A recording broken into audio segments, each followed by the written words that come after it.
Hare Krishna, welcome back to my channel. So ನಿಮಗೆ title ನೋಡೇ ಗೊತ್ತಾಗಿರುತ್ತೆ ನಾವು ಯಾವ ಟಾಪಿಕ್ ಮೇಲೆ ಡಿಸ್ಕಸ್ ಮಾಡ್ತಾ ಇದ್ದೀವಿ ಅಂತ.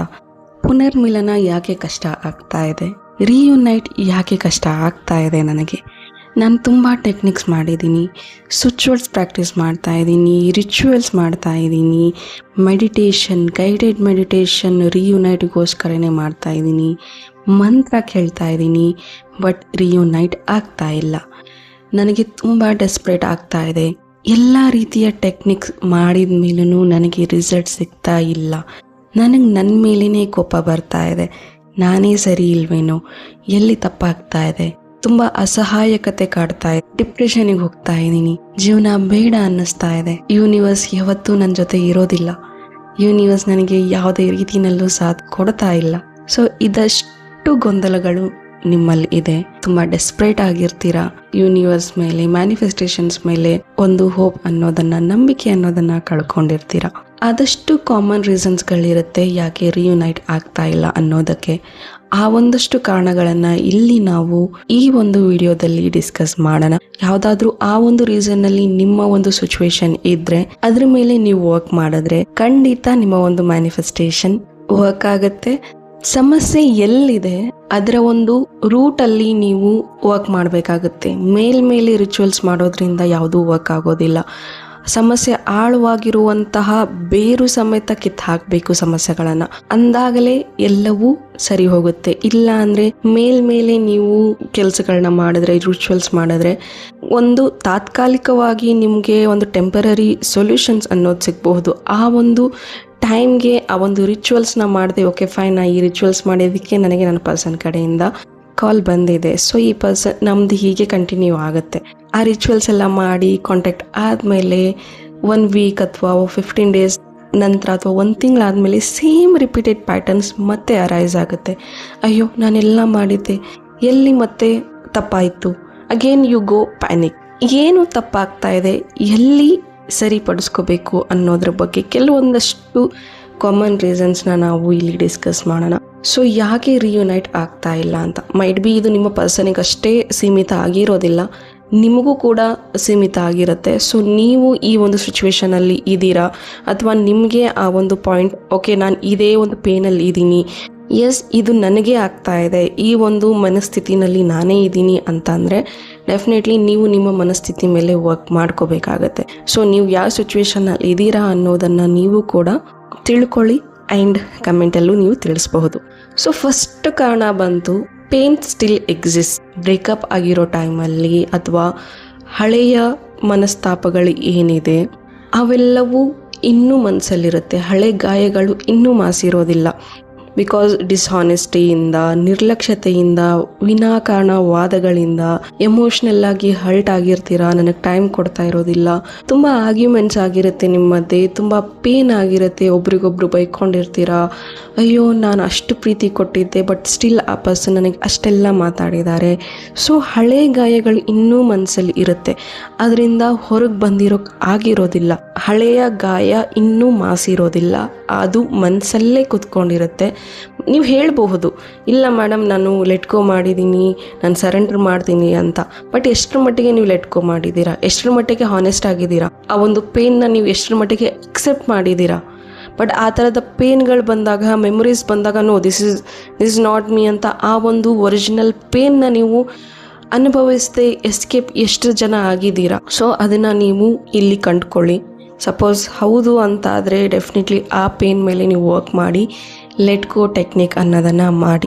ಸಪೋಸ್ ಇದೆಲ್ಲ ನಾನು ರಿಚುವಲ್ಸ್ ಮಾಡಿದ್ದೀನಿ, ಟೆಕ್ನಿಕ್ಸ್ ಮಾಡಿದ್ದೀನಿ, ಇದನ್ನು ಮಾಡೋ ಟೈಮಲ್ಲಿ ನಿಮ್ಮ ಒಂದು ತಲೆಯಲ್ಲಿರುತ್ತೆ, ಓಕೆ ನಾನು ಇದೆಲ್ಲ ಮಾಡ್ತೀನಿ, ಮತ್ತೆ ಒಂದಾಗ್ತೀವಿ ನಿಜ, ಮತ್ತೆ ದೂರ ಆಗ್ಬಿಟ್ಟು ಮತ್ತೆ ಅದೇ ನೋವನ್ನ ನಾನು ಅನುಭವಿಸ್ಬಿಟ್ರೆ. ಸೊ ಈ ಒಂದು ಮೈಂಡ್ಸೆಟ್ಟಲ್ಲೂ ಕೂಡ ನೀವಿದ್ದಾಗ ನಿಮ್ಮ ರಿಯುನೈಟ್ ಕಷ್ಟ ಆಗುತ್ತೆ. ಆ್ಯಂಡ್ ಈಗೋ ಮತ್ತು ಸೈಲೆನ್ಸಿಂದ ನೀವು ಟೆಕ್ಸ್ಟ್ ಮಾಡಲಿ ಅಂತ, ಅವ್ರು ಟೆಕ್ಸ್ಟ್ ಮಾಡಲಿ ಅಂತ ನೀವು ಇದ್ದಾಗೂ ಕೂಡ ರಿಯುನೈಟ್ ತುಂಬ ಡಿಲೇ ಆಗುತ್ತೆ, ಕಷ್ಟ ಆಗುತ್ತೆ. ಇಬ್ಬರ ಒಂದು ಎಮೋಷ್ನಲ್ ಪ್ಯಾಟರ್ನ್ಸ್ ಏನಿದೆ ಅದು ಸೇಮ್ ಇರೋದಿಲ್ಲ, ಡಿಫ್ರೆಂಟ್ ಆಗಿರುತ್ತೆ ಇಬ್ಬರ ಒಂದು ಎಮೋಷ್ನಲ್ ಪ್ಯಾಟರ್ನ್.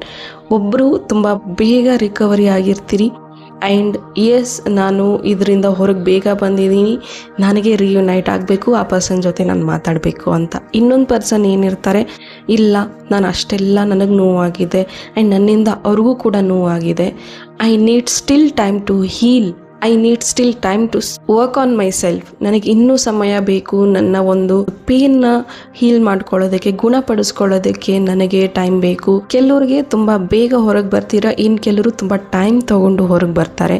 ಸೊ ಈ ಒಂದು ಹಂತದಲ್ಲಿ ಒಬ್ಬರು ತುಂಬಾ ಡೆಸ್ಪ್ರೇಟ್ ಆಗ್ತಾರೆ and chasing, you just start chasing, ನೀನು ನನ್ನ ಮಾತಾಡು ಅಂತ ಅವರಿಗೆ ಇನ್ನೂ ಪ್ರೆಷರ್ ಹಾಕೋಕೆ ಸ್ಟಾರ್ಟ್ ಮಾಡ್ತಾರೆ, ಅಥವಾ ಅವರು ನಿಮಗೆ ಪ್ರೆಷರ್ ಹಾಕೋಕೆ ಸ್ಟಾರ್ಟ್ ಮಾಡ್ತಾರೆ. ಸೊ ಅಲ್ಲೂ ಕೂಡ ಈ ಒಂದು ರಿಯುನೈಟ್ ಅನ್ನೋದು ಕಷ್ಟ ಆಗೋದಕ್ಕೆ ಸ್ಟಾರ್ಟ್ ಆಗುತ್ತೆ, ಡಿಲೇ ಆಗೋಕೆ ಶುರು ಆಗುತ್ತೆ. ಒಬ್ರಿಗೊಬ್ರು ಟೈಮ್ ಕೊಡ್ತಾ ಇಲ್ಲ ಹೀಲ್ ಆಗೋದಕ್ಕೆ. ಒಬ್ರು ತುಂಬಾ ಆತರ ಬೀಳ್ತಾ ಇದ್ದೀರಾ, ಇನ್ ಕೆಲವರಿಗೆ ತುಂಬಾ ಟೈಮ್ ಬೇಕಾಗಿರುತ್ತೆ. ಇನ್ ಕೆಲವ್ರು ಅನ್ಕೊಳ್ತೀರಾ, ನಾನು ತುಂಬಾ ಪ್ರೀತಿಸ್ತೀನಿ, ಅಷ್ಟು ಸಾಕಲ್ವಾ, ಇನ್ನೇನ್ ಬೇಕು, ನಾನು ಪ್ರೀತಿಸ್ತಾ ಇದ್ದೀನಲ್ವಾ, ಅಷ್ಟು ಸಾಕಲ್ವಾ ಅಂತ ಕೆಲವ್ರು ಸಿಚುವೇಶನ್ ಇರುತ್ತೆ, ಕೆಲವರು ಥಿಂಕಿಂಗ್ ಇರುತ್ತೆ.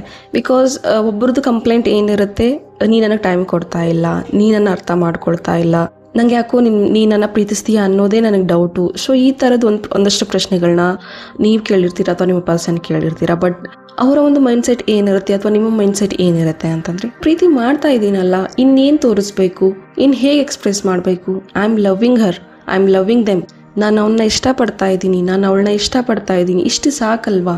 ಪ್ರೀತಿಸ್ತಾ ಇದ್ದೀವಿ ಅಂದರೆ ಪ್ರೀತಿ ಒಂದೇ ಸಾಕಾಗೋದಿಲ್ಲ. ನೀವು ಇಷ್ಟಪಡ್ತಾ ಇದ್ದೀರಾ ಅಂತಂದರೆ ಆಳವಾದ ಪ್ರೀತಿ ಇರುತ್ತೆ, ಬಟ್ ಸ್ಟಿಲ್ ಹೊಂದಾಣಿಕೆ ಇರೋದಿಲ್ಲ, ಕಮ್ಯುನಿಕೇಶನ್ ಇರೋದಿಲ್ಲ, ಮ್ಯಾಚುರಿಟಿ ಇರೋದಿಲ್ಲ, ಲೈಫ್ ಗೋಲ್ಸ್ ಇರೋದಿಲ್ಲ, ಟೈಮಿಂಗ್ಸ್ ಇರೋದಿಲ್ಲ, ಟೈಮ್ ಕೊಡೋದಿಲ್ಲ. ಇನಿಷಿಯಲ್ ಸ್ಟೇಜಸ್ಸಲ್ಲಿ ಪ್ರೀತಿ ಆದ ಹೊಸದ್ರಲ್ಲಿ ಎಷ್ಟು ಟೈಮ್ ಕೊಡ್ತೀರಾ, ಎಷ್ಟು ಅರ್ಥ ಮಾಡ್ಕೊಳ್ತಿರ್ತೀರಾ, ಬಟ್ ಅದನ್ನೇ ಕನ್ಸಿಸ್ಟೆನ್ಸಿಯಾಗಿ ಮೇಂಟೈನ್ ಮಾಡ್ಕೊಂಡು ಹೋಗಿರೋದಿಲ್ಲ. ಟೇಕನ್ ಫಾರ್ ಗ್ರಾಂಟೆಡ್ ಆಗಿ ತೊಗೊಳ್ತೀರಾ ಅಥವಾ ಅವ್ರು ತೊಗೊಳ್ತಾರೆ.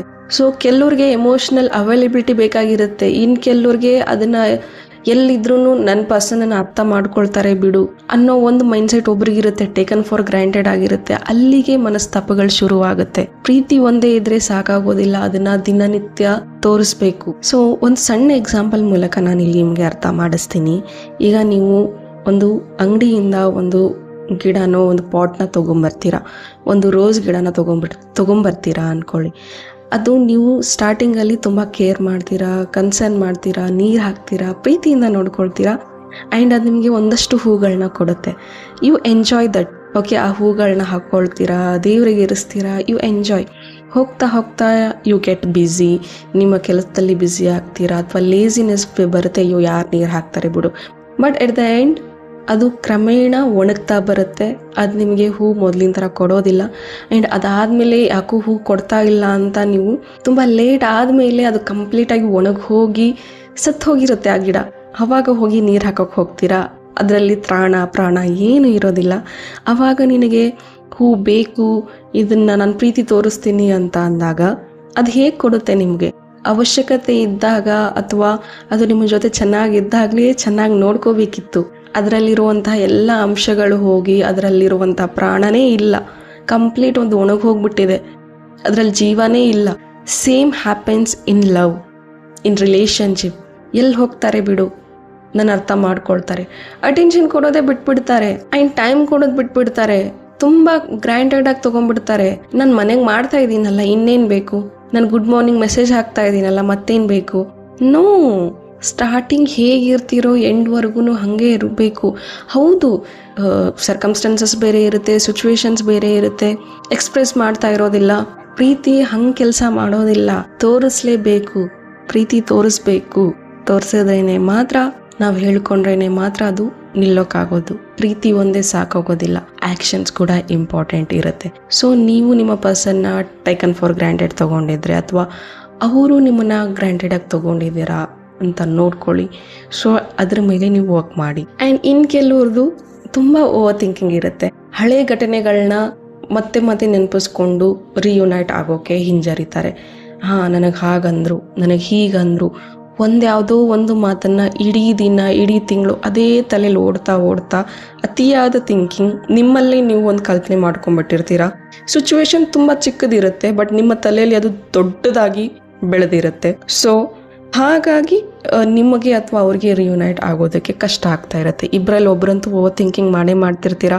ಹಾಗಾಗಿ ಓವರ್ ಥಿಂಕ್ ಮಾಡೋರಿಗೆ ಅಶ್ಯೂರೆನ್ಸ್ ತುಂಬ ಬೇಕಾಗಿರುತ್ತೆ, ವ್ಯಾಲಿಡೇಷನ್ ತುಂಬ ಬೇಕಾಗಿರುತ್ತೆ, ಹೇಳ್ತಾ ಇರಬೇಕಾಗತ್ತೆ ಯಾವುದು ನಾನು ನೀನು ಇಷ್ಟಪಡ್ತಾ ಇದ್ದೀನಿ.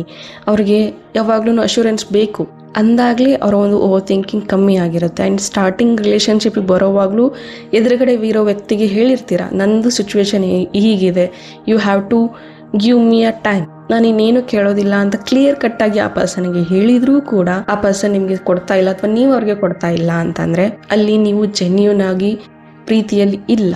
ಮೈಟ್ ಬಿ ಅಟ್ರಾಕ್ಷನ್ನಿಗೂ ಇರಬಹುದು, ಅದನ್ನು ನೀವು ನೋಡ್ಕೋಬೇಕಾಗತ್ತೆ. ಆ್ಯಂಡ್ ಇನ್ನು ಕೆಲವ್ರದ್ದು ಸಿಚುವೇಶನ್ ಹೇಗಿರುತ್ತೆ ಅಂದರೆ ಬೇರೆದವ್ರ ಮಾತನ್ನ ಕೇಳೋದು, ಮೂರನೇ ವ್ಯಕ್ತಿಗಳ ಮಾತನ್ನ ಕೇಳೋದು. ಏನಾದರೂ ಜಗಳ ಮಾಡಿದ್ರೆ ಫ್ರೆಂಡ್ ಸಜೆಷನ್ ಕೇಳೋದು, ಏನಾದರೂ ಆಯಿತಾ ಫ್ಯಾಮಿಲಿ ಸಜೆಷನ್ಸ್ ಕೇಳೋದು.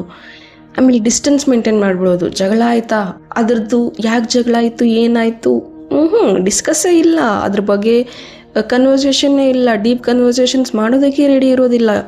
ಒಬ್ಬರು ರೆಡಿ ಇರೋದಿಲ್ಲ, ನೀವು ರೆಡಿ ಇರ್ತೀರ, ಅವ್ರು ರೆಡಿ ಇರೋದಿಲ್ಲ, ಅಥವಾ ಅವ್ರು ರೆಡಿ ಇರ್ತಾರೆ, ನೀವು ರೆಡಿ ಇರೋದಿಲ್ಲ.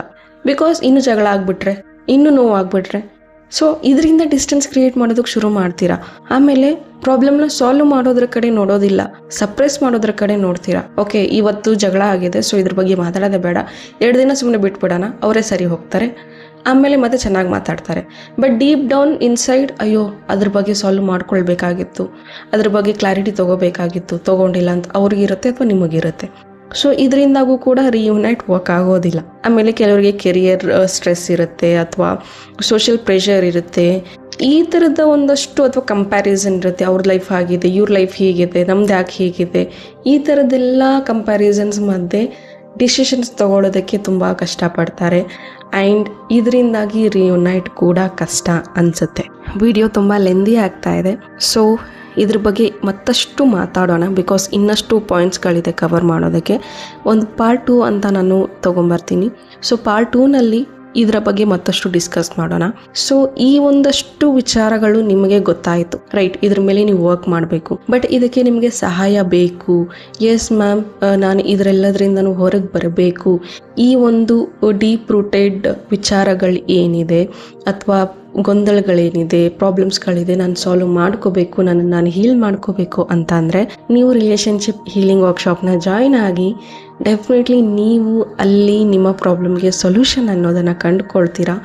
ನಿಮ್ಮ ಒಂದು ಪ್ರಾಬ್ಲಮ್ಗೆ ಸೊಲ್ಯೂಷನ್ ಸಿಕ್ಕ ಮೇಲೆ you will be a happiest person. Trust me, ನೀವು ತುಂಬ ಹ್ಯಾಪಿ ಫೀಲ್ ಮಾಡ್ತೀರಾ. ಆ್ಯಂಡ್ ನಾನು ಈ ಒಂದು ವರ್ಕ್ಶಾಪ್ನ ಜಾಯ್ನ್ ಆಗಿ ತುಂಬ ಒಳ್ಳೆ ಕೆಲಸ ಮಾಡಿದೆ ಅಂತ ನೀವು ಹೇಳ್ತೀರಾ. ಇಷ್ಟೆಲ್ಲ ಪ್ರಾಬ್ಲಮ್ ಇದ್ದಾಗ you need someone to guide you. ಯಾವಾಗಲೂ ಟೆಂಪ್ರರಿ ಸೊಲ್ಯೂಷನ್ನ ಹುಡ್ಕೊಳ್ಳೋದಕ್ಕೆ ಹೋಗಬೇಡಿ. ಆಳವಾಗಿರುವಂತಹ ಒಂದು ಪ್ರಾಬ್ಲಮ್ಗೆ ಆಳವಾಗಿರುವಂತಹ ಸೊಲ್ಯೂಷನ್ಸ್ಗಳನ್ನು ಕಲಿತು ಅಪ್ಲೈ ಮಾಡಿ ಡೆಫಿನೆಟ್ಲಿ ಲೈಫಲ್ಲಿ ನೆಮ್ಮದಿಯಿಂದ ಇರ್ತೀರ. ಸೊ ಎಸ್, ನಾನು ಇದನ್ನು ಹೀಲ್ ಮಾಡ್ಕೋಬೇಕು ಆ್ಯಂಡ್ ಇದರಿಂದ ಹೊರಗೆ ಬರಬೇಕು ಅಂತ ನಿಮಗೆ ಆಸಕ್ತಿ ಇದ್ದರೆ ಈ ಒಂದು ರಿಲೇಷನ್ಶಿಪ್ ವರ್ಕ್ಶಾಪ್ನ ನೀವು ಜಾಯ್ನ್ ಆಗಿ ಡಿಸ್ಕ್ರಿಪ್ಷನ್ ಇರುವಂತಹ ನಂಬರ್ಗೆ ನೀವು ಕಾಂಟ್ಯಾಕ್ಟ್ ಮಾಡಬಹುದು. ಸೊ ಮುಂದಿನ ವಿಡಿಯೋದಲ್ಲಿ ಸಿಗೋಣ. ಹೋಪ್ ಈ ಒಂದು ಟಾಪಿಕ್ ನಿಮಗೆ ಇಷ್ಟ ಆಗಿದೆ ಅಂತ ಭಾವಿಸ್ತೀನಿ, ಅರ್ಥ ಆಗಿದೆ ಅಂತ ಭಾವಿಸ್ತೀನಿ. ಇಷ್ಟ ಆಗಿದ್ರೆ ಕಮೆಂಟಲ್ಲಿ ತಿಳಿಸಿ. ಆ್ಯಂಡ್ ನನ್ನ ಚಾನಲ್ನ ಇನ್ನೂ ಸಬ್ಸ್ಕ್ರೈಬ್ ಮಾಡಿಲ್ಲ ಅಂದರೆ ಪ್ಲೀಸ್ ಡೂ ಸಬ್ಸ್ಕ್ರೈಬ್. ಪಾರ್ಟ್ 2ನಲ್ಲಿ ಸಿಗೋಣ.